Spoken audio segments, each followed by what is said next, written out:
Hello everyone, this is Jason from the Edge of Midnight channel, also known as Queber.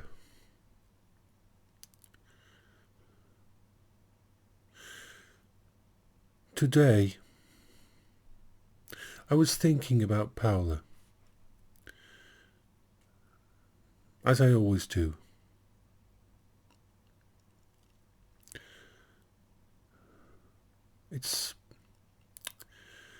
I was watching an episode of The Pacific.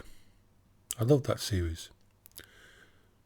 I think it's one of the really good ones, like Band of Brothers. And as the music started, it has a gorgeous score at the start. I thought to myself, I'm never going to be able to sit and watch this with Paula again. That's why I named this file Never Again. It brought it all back to me. Not that it's ever out of my mind, but luckily I have things to distract myself.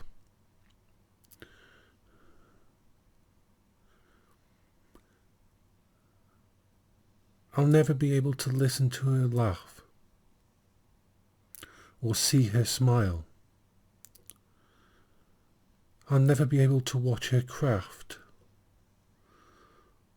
or see the enjoyment as she plays computer games.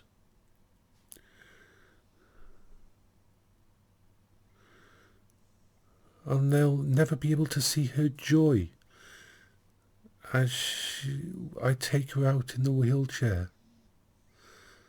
I'll never be able to share anything ever again with her.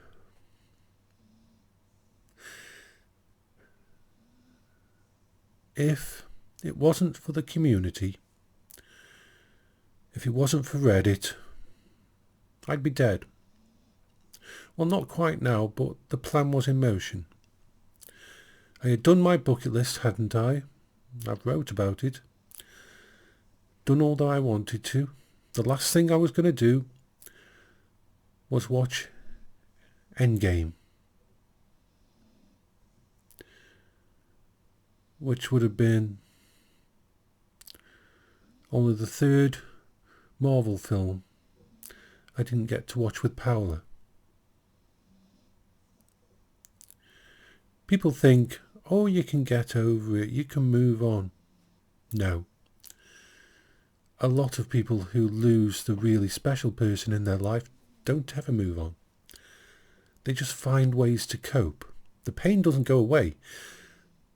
The distress doesn't go away. The loss doesn't go away.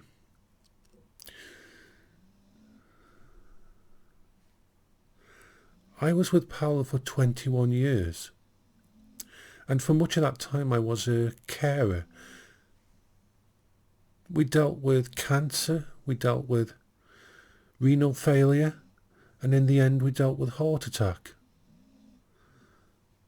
I spent 23 hours a day at least with her. I didn't have a job because my job was looking after her. I didn't have a hobby outside of her. I didn't have work because she was the only person in my life.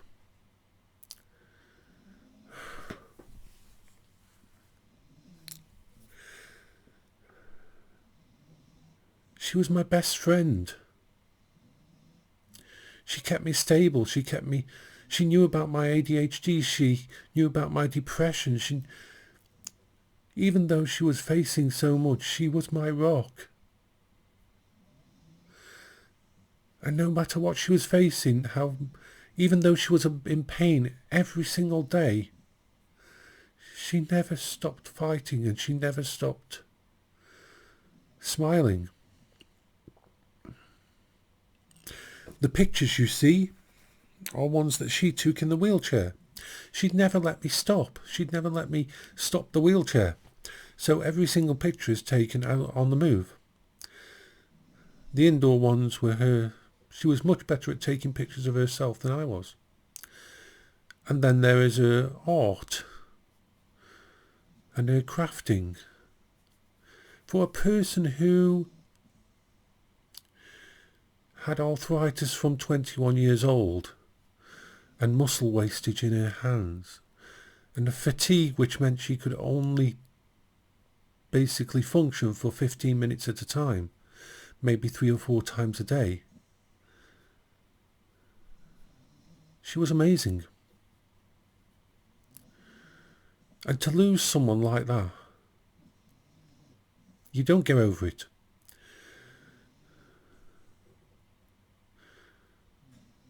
I don't regret any of those 21 years. I would have done anything for her. And like I told her at the time, and it was something we said to each other, I only need to exist, I only need to survive one day more than she does. Now, I'm not suicidal. Well, I still think about it, of ending it, because then I wouldn't be in this pain. But instead, the community convinced me that I should move on. Not move on, but spend time spreading her message, who she was, how amazing a person she was, and inspiring people around the world. And that's the only reason I'm still here. I have you people to thank for that. But it's not easy. People ask me in the Twitch chat or leave comments on my videos and ask me how I am. I'm broken. I'm completely and totally screwed. There's no getting around it. Even if we take away my depression, my ADHD, my high-functioning autism, and just boil it down to the loss of the most amazing person I've ever met in my life,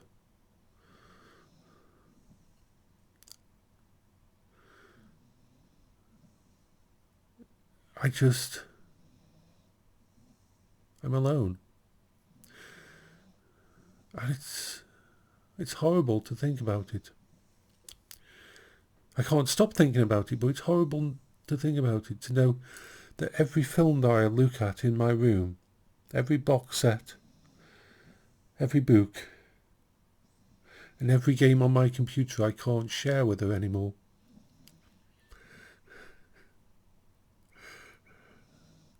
I can't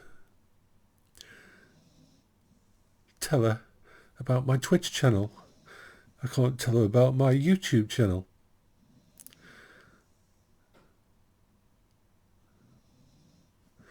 I can't tell her how people actually seem to think I have a voice that's good for this kind of thing.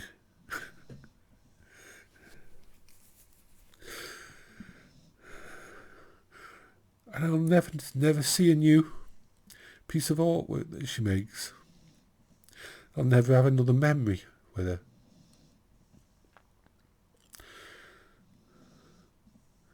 Doing the Twitch channel stuff, doing the YouTube, doing this kind of thing allows me to cope.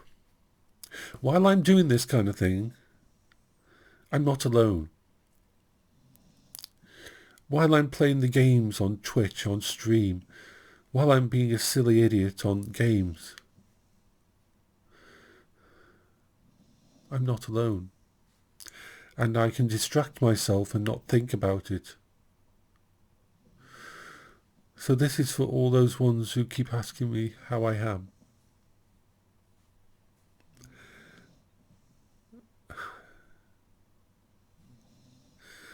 I would give anything in my life.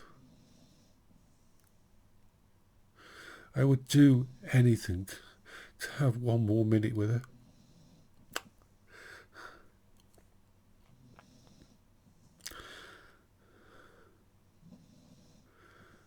I'd sacrifice anything.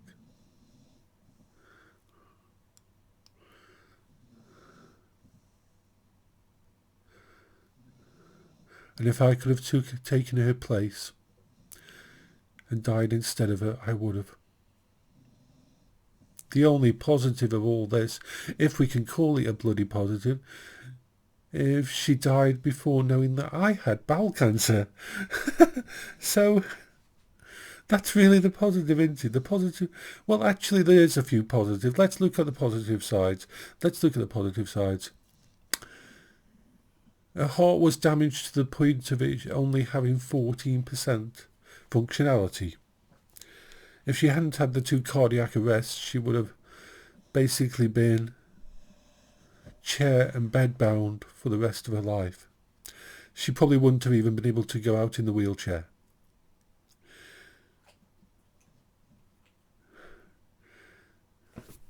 The dialysis, because her kidneys failed, well, that was stopping we found out 2 days before she had the heart attack that it was stopping the drug that kept the cancer away from working.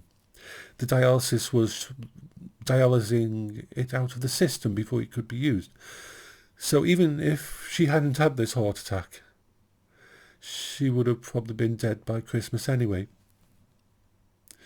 Because we couldn't stop the dialysis and acute lymphoblastic leukemia. If you can't have chemotherapy or anything because you're on dialysis, you're screwed. So that's the positive side, that she didn't have to go through that. That she was okay and smiling and right up to the end in hospital and playing her games. So that's the positive side. One part of me says, yes, she had to go then. When I went into the room and they were beating down on her chest, and believe me, when they tried to bring you back from cardiac arrest, it's nothing like you see on the TV programs. It is so violent. It is balls to the wall. They can break your ribs easily. There was 12 people in the room trying to bring her back. 12 people. They were using an ultrasound every 2 minutes to check whether there was any functionality of the heart. They had her enervated and they were compressing her chest and giving her medication. They tried all they could. And I was in there and they let me say when to stop. She wasn't coming back. Her heart just wasn't working anymore, no matter how much she wanted to.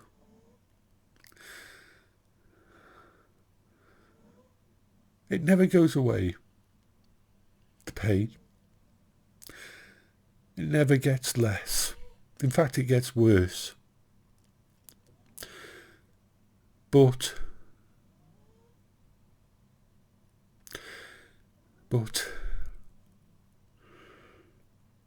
my YouTube channel, what I do there, the games I play for you people, what I show, and what I see when people say, yeah, this inspired me, this made me go home and give my wife a hug. I took the afternoon off and went and saw my girlfriend. I rang up my son and asked him how he was.